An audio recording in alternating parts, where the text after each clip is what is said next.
Hello बच्चों, कैसे हो आप सभी। आई होप आप सभी फिट एंड फाइन होंगे और अच्छे से पढ़ाई कर रहे होंगे। स्वागत है आपका अपनी चैनल एक्सपोज केमिस्ट्री पर, जहां पर हम आपको बीएससी की फ्री केमिस्ट्री क्लासेस प्रोवाइड करते हैं।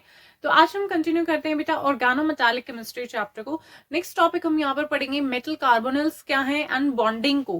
ठीक है, मेटल कार्बोनिल्स के अंदर अब मेटल कार्बोनिल्स क्या होते हैं। जब कार्बन जो मोनोक्साइड है बेटा, जब वो फॉर्म करता है कॉम्प्लेक्सेस को हमारी ट्रांजिशन जो मेटल्स है उनके साथ में, ठीक है, कार्बन मोनोक्साइड फॉर्म करेगा कॉम्प्लेक्सेस को ट्रांजिशन मेटल्स के साथ में, तो वहां पर हम क्या बोलेंगे, उनको मेटल कार्बोनिल्स हम बोलते हैं।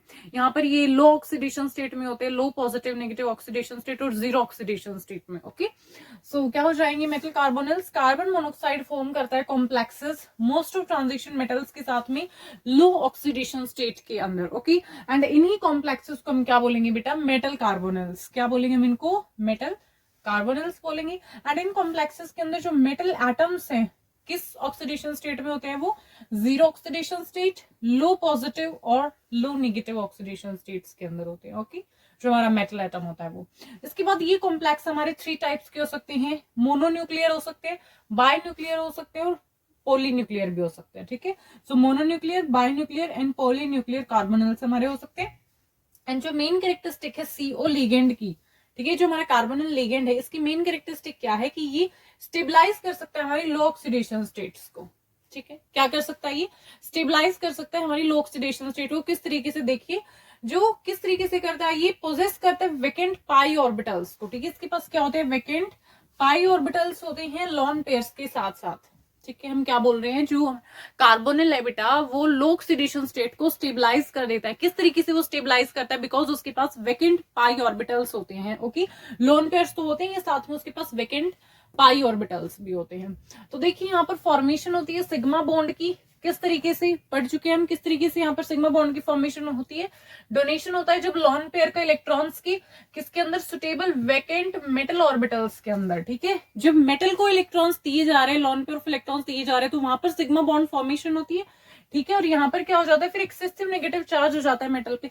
जब मेटल को इलेक्ट्रॉन्स दिए जाते हैं तो मेटल पे क्या है बेटा, एक्सेसिव ज्यादा क्या हो जाता है, वहां पर नेगेटिव चार्ज हो जाता है। ठीक है, उस ज्यादा नेगेटिव चार्ज को, एक्सेसिव जो वहां पर अब नेगेटिव चार्ज हो गया मेटल एटम पे, उसको किस तरीके से कंपनसेट किया जाएगा, कैसे उस नेगेटिव चार्ज को हम क्या बेटा बैलेंस करेंगे। तो देखिए, to counter the accumulation of negative charge on the metal, किस तरीके से हम करेंगे, वहां पर पाई बॉन्ड फॉर्म होता है, पाई बॉन्ड वहां पर फॉर्म हो जाएगा। और किस तरीके से होता है, बैक डोनेशन से। ठीक है, जो मेटल के पास इलेक्ट्रॉन्स है उनका बैक डोनेशन होता है। जो हमारी एम्पटी, जो वैकेंट पाई ऑर्बिटल्स थी ना कार्बोनिल के, इनके पास वापस से बैक डोनेशन होता है। तो यहाँ पर क्या होगा, पाई बॉन्ड फॉर्म होता है by the back donation of electrons. कहां से कहां पर, फिल्ड जो हमारे मेटल के ऑर्बिटल्स है उनसे, कहां पर, वैकेंट पाई ऑर्बिटल्स के अंदर ऑन द लिगेंड।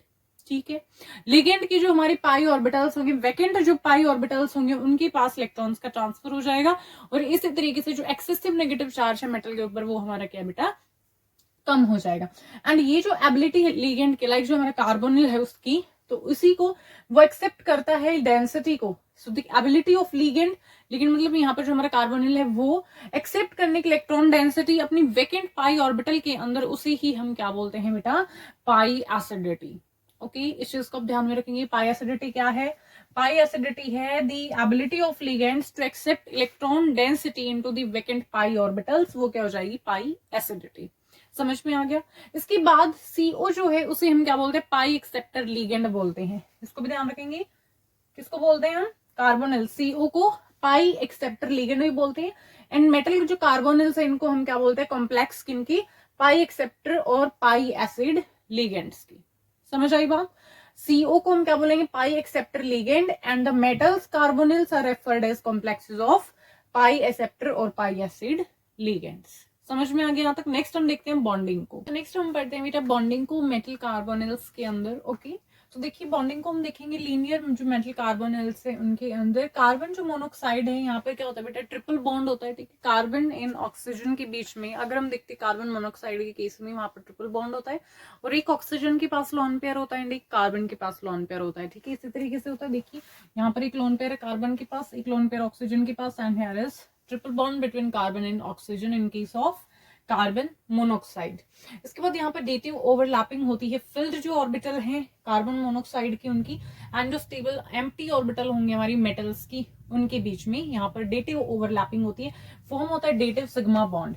ठीक है, यहाँ पर सिग्मा बॉन्ड की फॉर्मेशन हो जाएगी।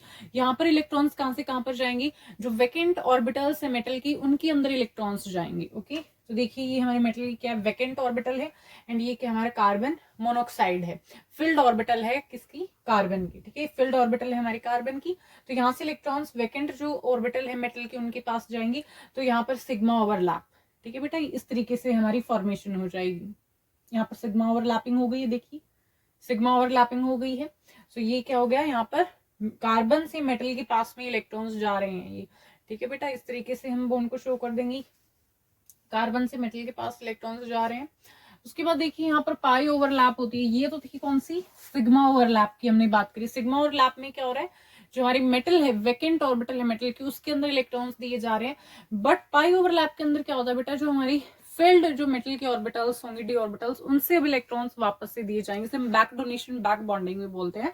तो देखिए यहाँ पर क्या होता है, पाई ओवरलैपिंग होती है किनके बीच में, यहाँ पर डोनेशन होती है इलेक्ट्रॉन की, कहां से कहां पर, फिल्ड जो मेटल के डी ऑर्बिटल्स हैं उनसे जो vacant anti bonding pi star जो ऑर्बिटल्स होंगे उनके पास में जाएंगे बेटा, फिल्ड मेटल डी ऑर्बिटल्स से vacant anti bonding pi star molecular orbitals के अंदर।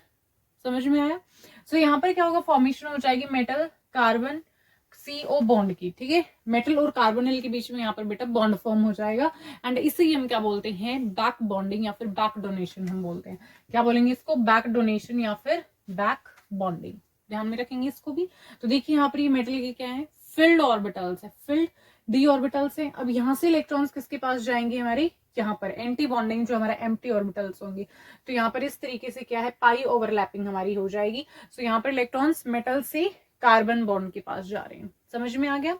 तो यहाँ पर फॉर्मेशन जो हो रही है सिग्मा डेटिव बॉन्ड की, वो इंक्रीज कर इलेक्ट्रॉन डेंसिटी को। देखिए यहाँ पर जब सिग्मा बॉन्ड की हमारी फॉर्मेशन हो रही है, तो ये क्या कर रही है, मेटल को इलेक्ट्रॉन्स दे रही है, तो इलेक्ट्रॉन्स वहां पर इंक्रीज हो रही है मेटल के पास में। बट बैक बॉन्डिंग के केस में क्या हो रहा है, मेटल से वापस इलेक्ट्रॉन लिए जा रहे हैं। ठीक है, मेटल इलेक्ट्रॉन्स वहां पर दे रहा है, तो वहां पर क्या हो रहा है, इलेक्ट्रॉन्स कम हो रहे हैं। सो formation of sigma dative bond increase कर रहा है इलेक्ट्रॉन डेंसिटी को मेटल एटम पे। ठीक है, सिग्मा से इंक्रीज हो रही है इलेक्ट्रॉन डेंसिटी बेटा मेटल एटम पे।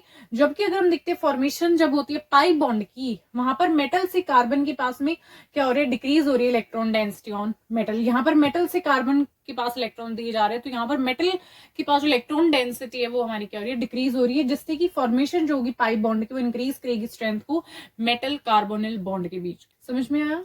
सो यहाँ पर जो फॉर्मेशन होगी पाई बॉन्ड की, पाई बॉन्ड जो फॉर्म हो रहा है उससे इंक्रीज हो रही है स्ट्रेंथ मेटल, और जो हमारा कार्बोनिल बॉन्ड है उसकी स्ट्रेंथ इंक्रीज हो रही है। समझ में आया बॉन्डिंग किस तरीके से होगी हमारी मेटल कार्बोनिल्स के अंदर। तो आज के इस वीडियो में बेटा हम यहाँ तक ही करते हैं। तो यहाँ तक आपको कोई भी डाउट आए कमेंट बॉक्स में कमेंट करना। मिलते हैं नेक्स्ट वीडियो में नेक्स्ट टॉपिक के साथ।